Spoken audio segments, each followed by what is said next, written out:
how did such a small minority of whites come to oppress the majority of black people? Apartheid officially began in 1948, but there were centuries of settler colonialism and occupation before that by two European powers which made it all possible. In 1652, Jan van Riebeeck, an employee of the Dutch East India Company, landed at the southern tip of Africa.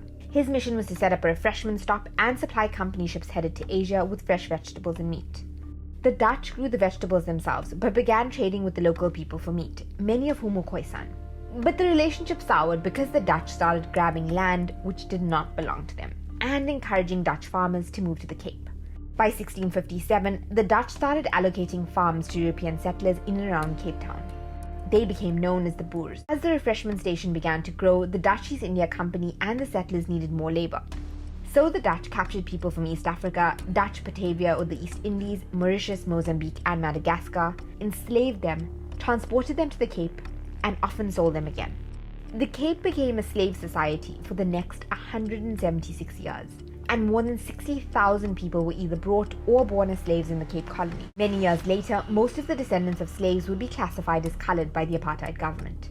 Settlers from all over Europe began to move to the Cape, including Germans and French Huguenots, and encroached on the Khoisan. But then the British arrived in 1795, and finally in 1806, the colony was fully ceded to the British. The British then encouraged their own settlers to move to the Cape Colony, and more than 4,000 of them arrived in the 1820s. Many ended up settling in the eastern part of the country and in Natal. The Dutch farmers were really unhappy about British rule in the Cape, and it led to the Great Trek, a movement of Afrikaners or Boers to the interior of South Africa in search of a free and independent homeland away from the British.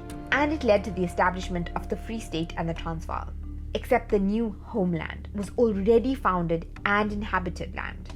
And the trek led to more colonialism and bloodshed for local people. For the next 100 years, the Boer and the British fought frontier wars against the Xhosa people, the Zulu, Ndebele, the Bapedi and the Basotho, who were dispossessed by them. European settlers used the empty or vacant land theory and claimed that South Africa was empty, and the Bantu tribes or African natives moved there from what is now Zimbabwe at a similar time to colonists. This allowed them to justify stealing land from the original inhabitants.